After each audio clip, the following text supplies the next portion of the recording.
Guess I did bust your chops pretty good, huh? Yeah. Cameron flinches as the bear grabs his badly aching muzzle in one giant paw.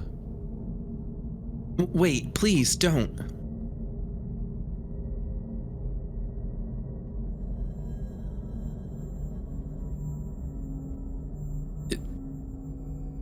We get did not capture it. That was weird. I full on made a noise. I guess my microphone just didn't pick it up. Maybe. Discord doesn't like loud noises, so sometimes it just mutes it entirely.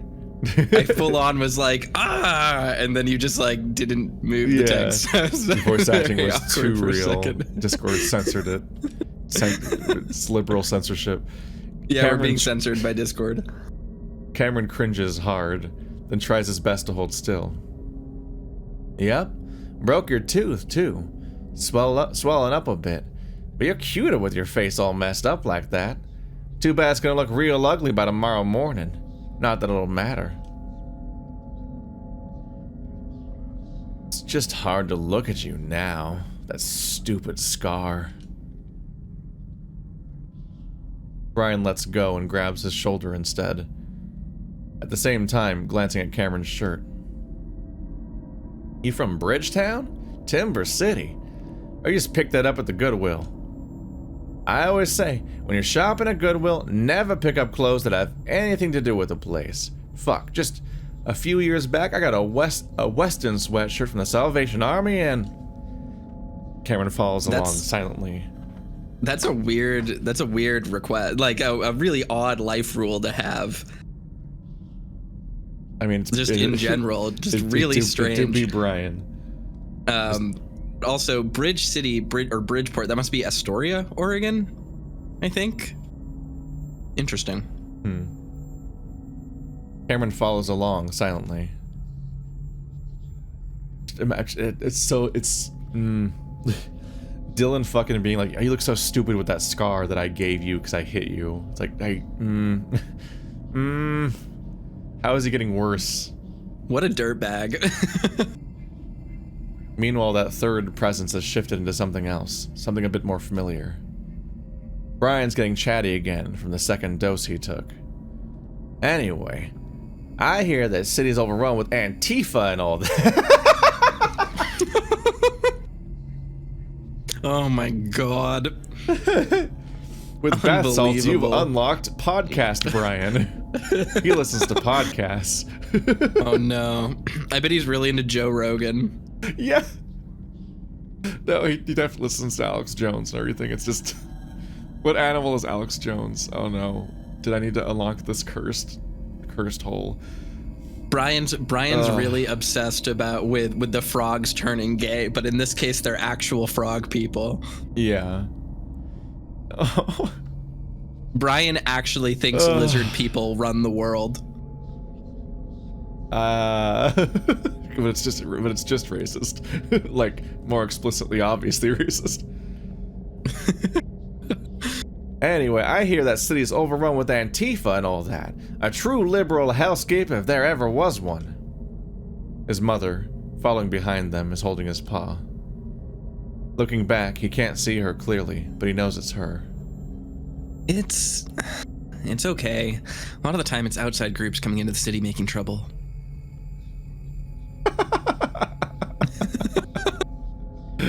He's literally saying, like, I don't know if this is savvy or if Cameron believes it or what, but this is this is the conservative talking point about outside instigators being the real protesters. It's all fake. Yeah. Well, I think they're speaking about, it's like that the political divide where you both sound like you're talking about the same thing, but you're actually talking past each other about two different things. Yeah. Because like Portland does have a history of like neo-Nazis moving into the city and taking over the city. So I think that's what Cameron's talking about. But it's just there's this back and forth where it feels like a nice argument to potentially have if you're on the side of the protesters, because it implies that like, oh, all the bad parts of the protests were happening because of like weirdos that weren't sincerely there. Sure. But then the conservatives when they use that point, what they really mean is that, like, this isn't actually an authentic grassroots movement. Like crisis actors and stuff like that. It's like people are being brought in to pretend to protest that don't actually believe in this and aren't actually the locals, and they, as if they're going to just go from town to town and fake protest. Protest as a full-time job. Yeah. He even sounds like her, defending the city they both grew up in despite its problems, despite its streets becoming a stage for the country's culture wars to physically play out. Even while they suffered on the outskirts of what was supposed to be a liberal bastion lit up by the lights of tolerance and welfare, but instead glowing orange from the burning cars and flashbangs. And yet, they defended it because they both believed in its core principles. Now, though, Cameron looks behind himself while also looking back.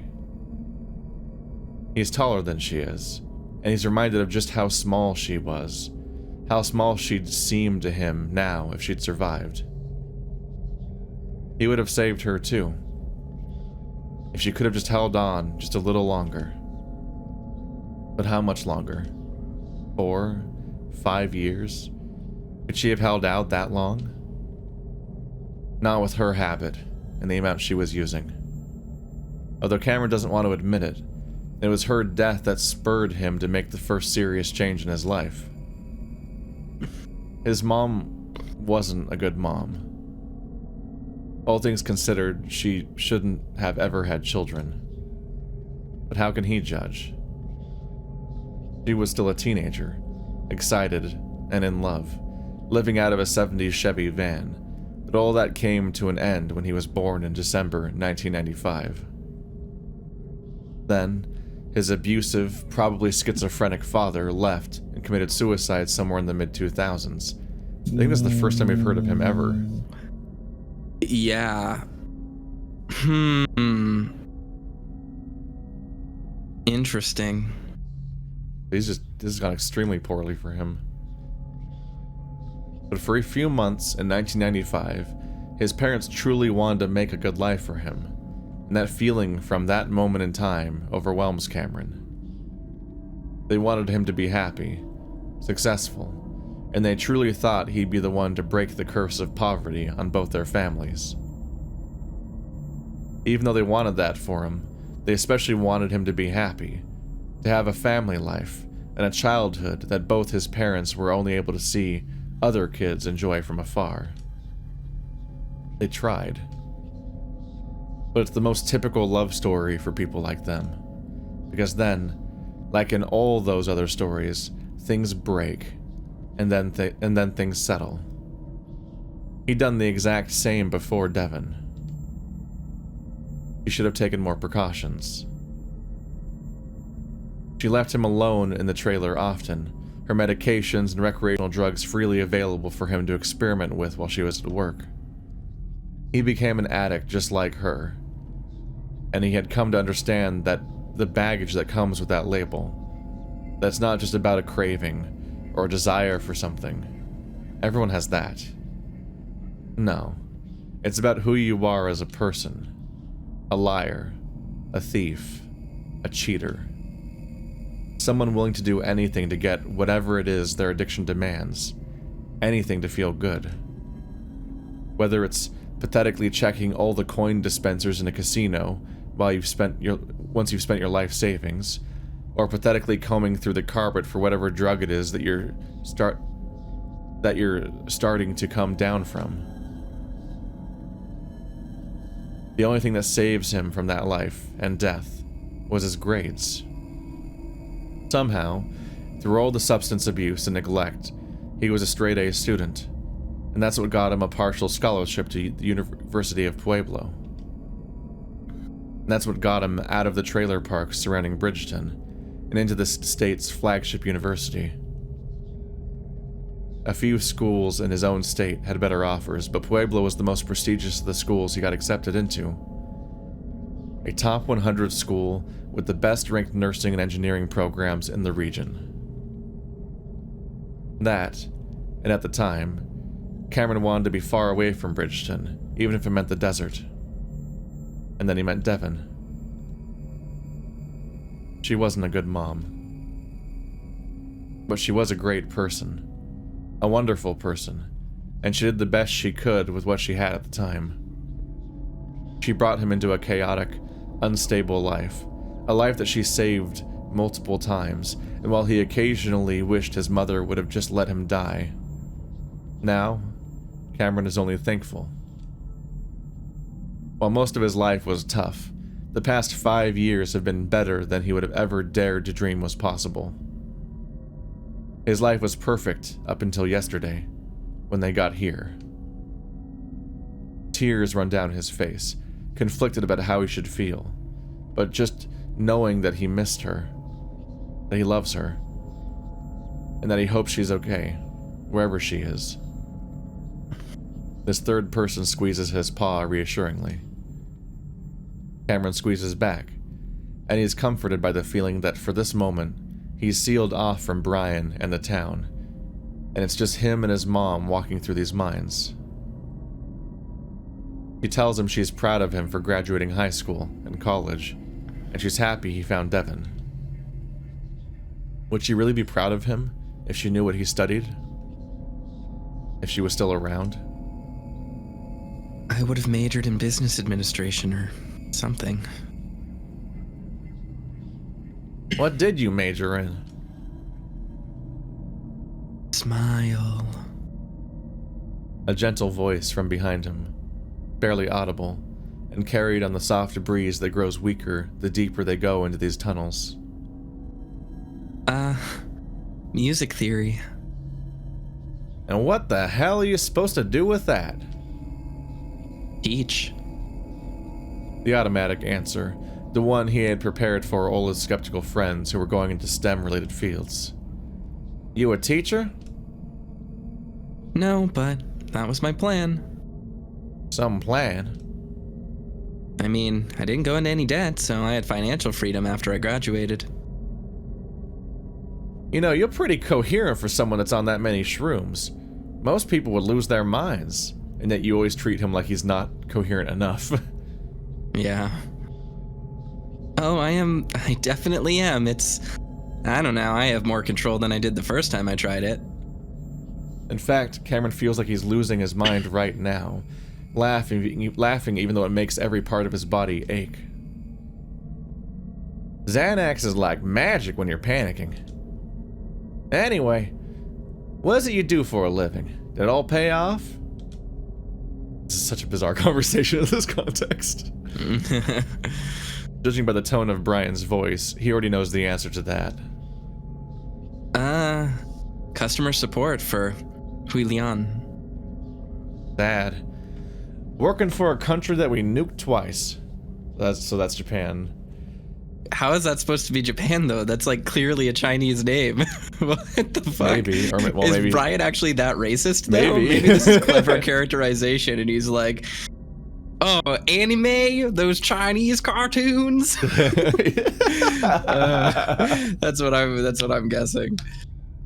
Back in the 80s, we used to beat people up for working for companies like that. So nothing's changed then, because that's how things are going. Cameron's at a loss for words, but only for a moment. Oh. Okay. Julian, the current market leader in smartphone manufacturing, is Taiwanese, and the coyote assumes that the bear is thinking of a certain other country in the same region. It was clever characterization. That's good. I like that. So yeah, it's clearly supposed to be like a Taiwan or like a Taiwanese company probably. Taiwanese, yeah, it's probably Taiwan. Very funny that you were immediately able to pick up on that. Yeah, well, the name didn't seem Japanese at all. So I'm like, Julian. Yeah, I mean, it might be a Korean thing, but I don't think it is, just because I don't think Korea has L sounds either. Yeah, I could be wrong about that, but usually if you can see an L in an East Asian word, it's legitimately and you can't tell nuts how often you've picked up signposting that is itself in universe. Oh yeah. No, I mean it's just I don't know, a linguistics major, right? Like, Yeah. I guess I could just tell this one of this particularly fell into my skill set. Either way, it's a strange and disturbing aside. But that's just Brian. And sometimes with the Brian, it's best for Cameron to just keep his mouth shut and to also keep smiling. So why music? You sing?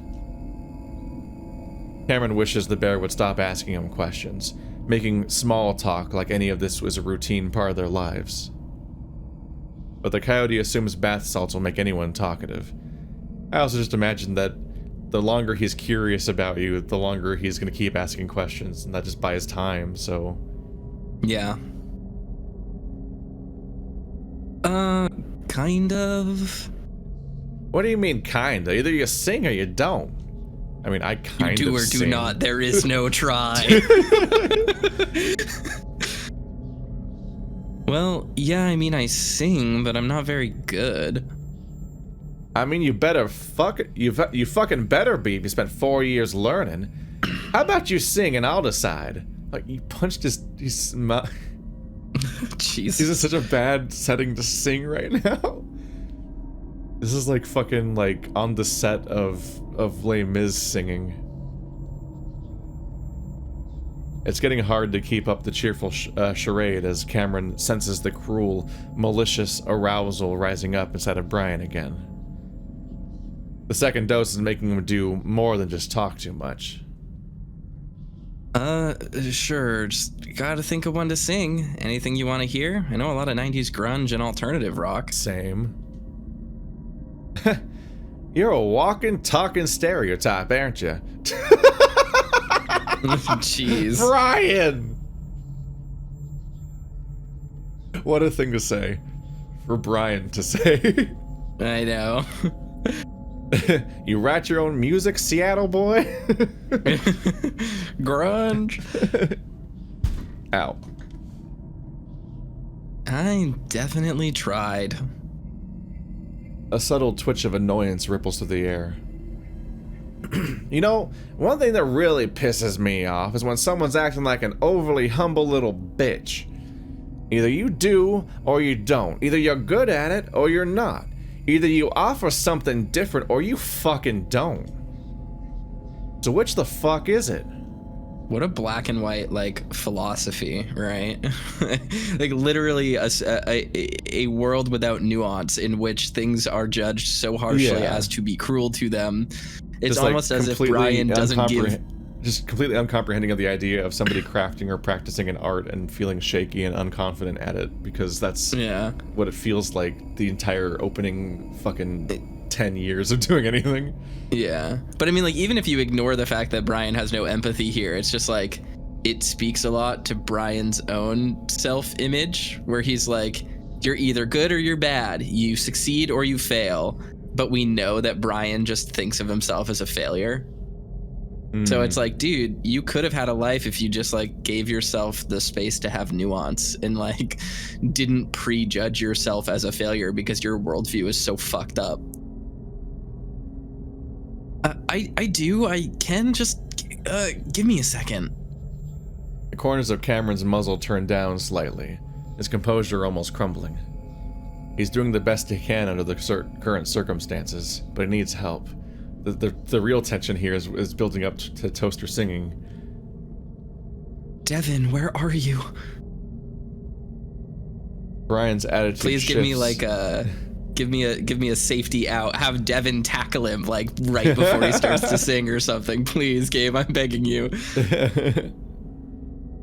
Brian's attitude shifts from one extreme to the next, making Cameron feel a sort of emotional whiplash. But as long as it keeps him from getting hit, or more importantly, killed, then he's fine with that.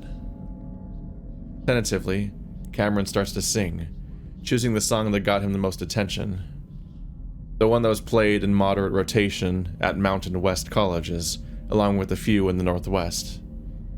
A song about his ex, Dylan, about their mutual love and hate for each other, and the abuse that they used to hurl at each other, physical and mental, and finally, about their breakup. Oh, we're about to break out some T-Swift. His voice is You rough just start singing and "Shake It cracked. Off." I basically don't even know a single Just Taylor a Swift poppy anthem. I don't even know a single Taylor Swift song. I just know that's what she does. Oh man. Her voice is rough and cracked, and while some of it is because he isn't warmed up, it's mostly due to having his throat crushed. Yeah, you know, among other things. I just have no water and my throat's crushed, and you knocked a tooth out of my swelling face that's choking on blood. All this delaying is like edging me. I'm gonna die. Dehydration and screaming doesn't help either. But aside from jolting each time Brian pulls him in a different direction, Cameron finds the melody and rhythm. As he does, he becomes a bit more bold, singing louder until his voice carries through the tunnels. This is going to be how Devin finds him. Yep. This is Brian's fuck up. It feels very strange, with his swelling muzzle and missing tooth. Brian still says nothing, and Cameron realizes he's listening intently. While this makes the coyote nervous, he knows it's better than the bear being angry, and mainly, he just needs to keep singing. Devin is in the mines with them, and he needs directions. Yep.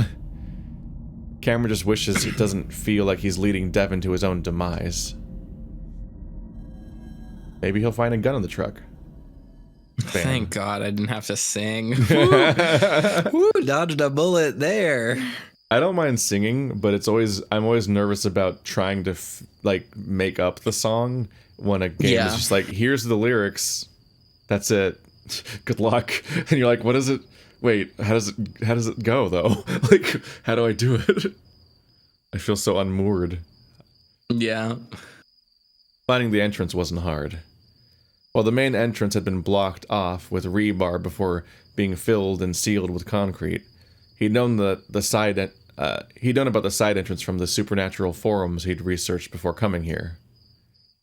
Thanks, Alex Yick, for all of your help in researching the Echo conspiracies. That and Cameron's blood was sprinkled here and there, and the scent of it spurred Devin on. Of course, it led right to that entrance. He had started unlocking his cuffs the second he thought Brian might be out of earshot. He had fumbled with the tiny, slippery key before freeing his wrists, revealing blood-crusted fur matted down to the broken skin.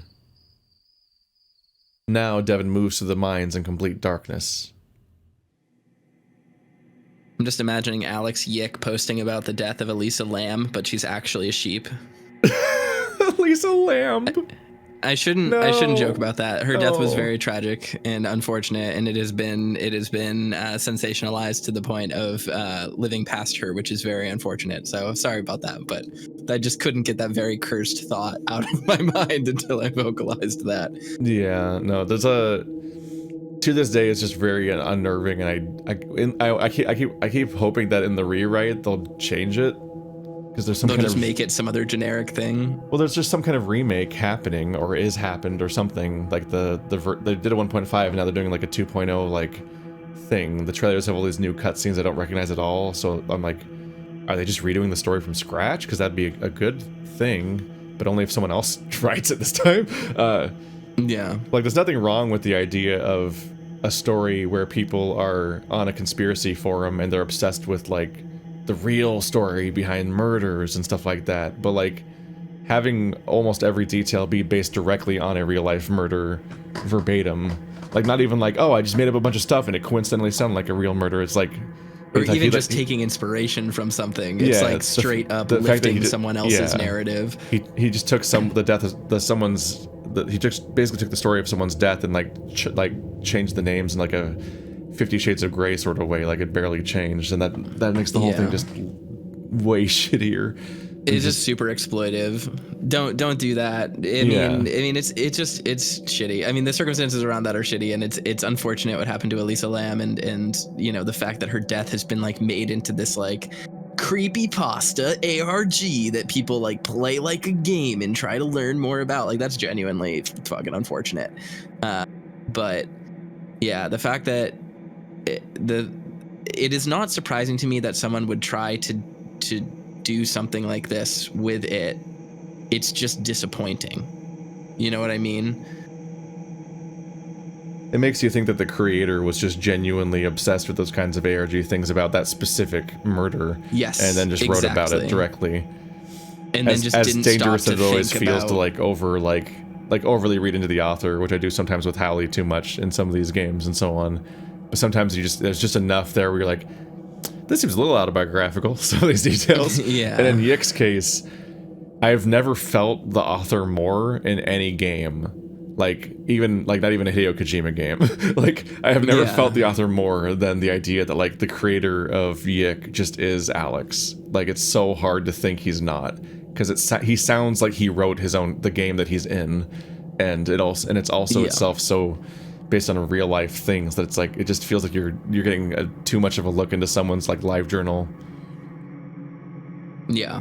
No, I mean, I completely agree. And I think, I mean, it's what you said, like, it reads like he was genuinely interested in this thing that has become this, like, really unfortunate staple of, like, dark web true crime horror. And it's like, it is remarkable that he managed to get to the point of releasing a video game about that without a single person being like, hey man, this is like a real shitty thing that happened to someone. Yeah. Like, this isn't just like his previous game was taken down for just stealing copyright music, so yeah, he might not be the most original creator. It's just, I mean, what even getting away from originality, it's just like there's so many red flags there with trying to, like, adapt someone's life. And, like, she did not die a very long time ago. Like, it is in recent history. No. So, you know, I mean, this isn't like Red Dead Redemption, you know, type situation where there are historical figures in that, like, and you're running into Pinkertons and stuff, which are like you know, of course they still exist, but in the context of the game are like historical figures that can be dramatized and fictionalized without, like, dragging up someone's immediately recent trauma. It's just, we live in the era of bad. Here's another Dahmer series, so yeah. Maybe we're holding Yick up to too high of a standard if that's just what's happening all the time, apparently. We live in a society. It's almost suffocating, almost panic-inducing, but the scent of Cameron mixing with the foul odor of Brian pushes the younger bear deeper into the tunnels. The air feels tense, as if the mind itself is intent on seeing what happens next. He's not going to fall into another abyss. When Lupita died, it had been an accident, one that happened after a tornado shredded their town, leveling the block across the street, but leaving their house mostly intact. As a 12-year-old, he didn't think that it could happen. They had survived the actual disaster, but just as relief started to set in, his guard started to come down, and it happened. He felt powerless in that situation, and he knew that her death had happened because of him. This time is different. He couldn't fight what took Lupita, but he can fight what's taking Cameron. Still don't know what happened, right? No. We just have that little glimpse of, Devin, why couldn't you just watch her? Yeah, there's a lot of synchronicities, so I'm imagining she drowned. And there's another synchronicity that you would have not caught, but I caught earlier, with regards to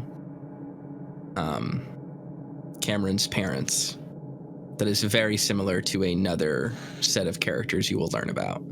So it's like, it's interesting. There are a lot of mirrors in this. I don't think they're the same characters, obviously, like, but you can already draw, you know, the clear parallels between, you know, young child mysteriously dies while someone should be watching them, to what happens in Echo and things like that. Damn it. After about 10 minutes, though, Devin starts to become more agitated, unable to hear them any longer. And going by scent alone, Devin can tell that he's lost the trail. Shit. Shit, shit, shit. He hisses through his teeth, trying to keep quiet in case Brian is somehow nearby, lying in wait. And then, somehow, he hears Cameron's singing voice. Devin goes completely still. He'd recognize his boyfriend's voice anywhere, of course, but Cameron's style is different, having the qualities of a singer from the 50s while retaining that grunge-like roughness. really trying to imagine what that would sound like. Like Frank Sinatra singing "Smells Like Teen Spirit." I'm imagining, what was his name? An albino. Was it Richard Cheese? Is that his name? I'm gonna Google him really quick. Really he was a guy who did like, yeah, Lounge Against the Machine. That's what I'm thinking of now. Just soft piano playing. Fuck you, I won't do what you tell me. Yeah, exactly. I always wanted Rage Against the Machine music. They play it in the elevator, it's so calming. The Coyote was heavily influenced by the black and white musicals his mother used to watch late at night. He was embarrassed about it after being critiqued in one of his vocal performance classes, and he had been trying to change his technique when Devon first met him.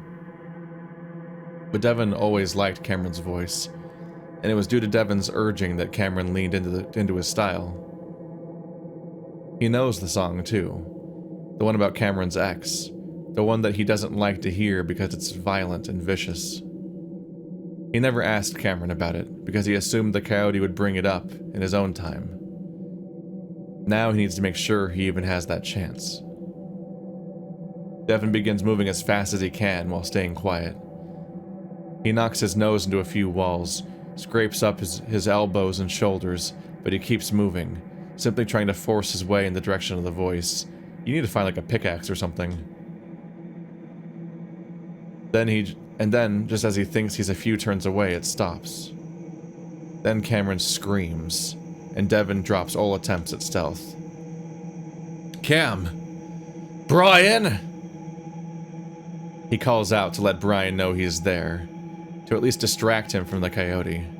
Then he barrels his way through the darkness, trying to find what he's sure is the last turn. Why Brian has brought Cameron here, he doesn't know. He doesn't even know what he's going to do when he meets them. Well, anything. He'll do anything.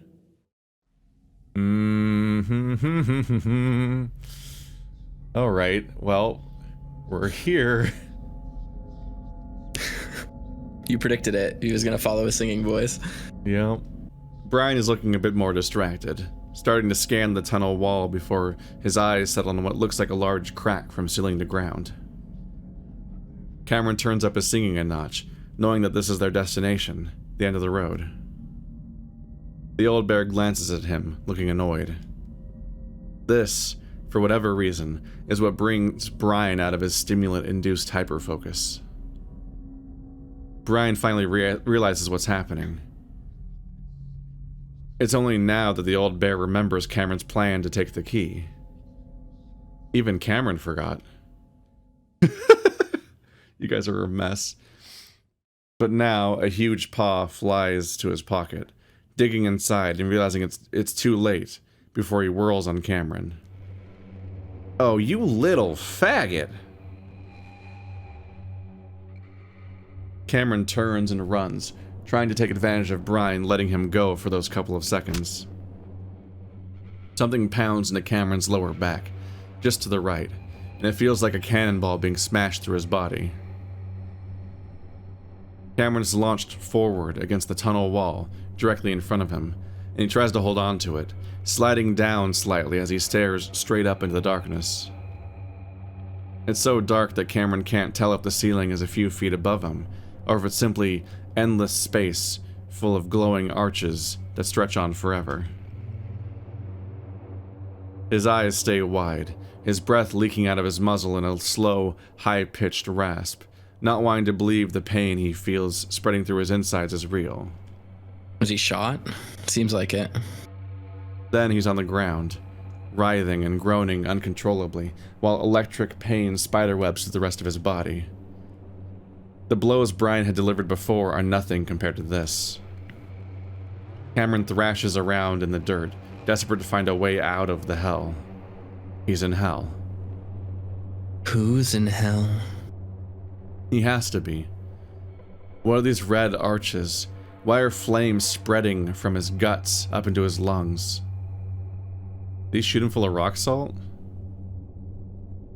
Yeah, I mean, maybe that's definitely possible. Damn. You'll probably only piss blood after that one. Brian's mock, concerned voice snaps Cameron back into the situation he's in, and in the very back of his head, he realizes his trip is beginning its descent. The pain is still present, though, and it's not letting up. How can he feel pain if he's nothing? He's finally breathing again, but each exhale is accompanied by a whining wheeze, involuntary tears rolling down his face. Brian leans over him and the coyote cringes. No, stop. Please.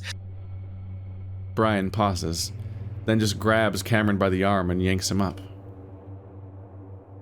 Cameron lets out a hoarse, breathless scream as his arching body is forced to move again.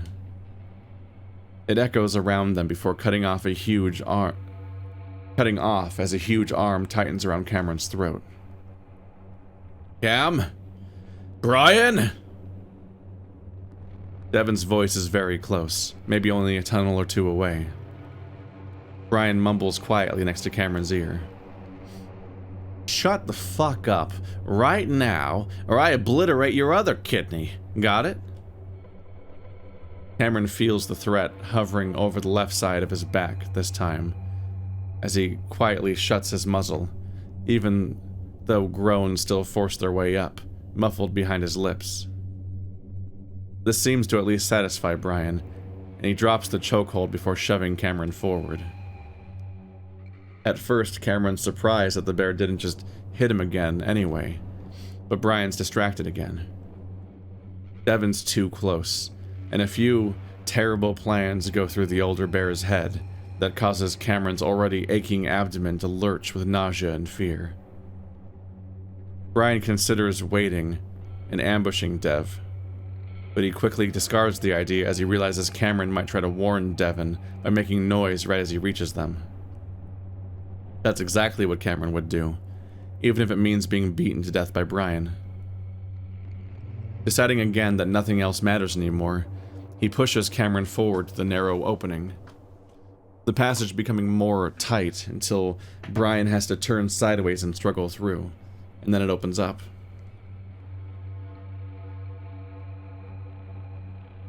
Ah, we're here. That looks like a throat. Like even more than it did originally.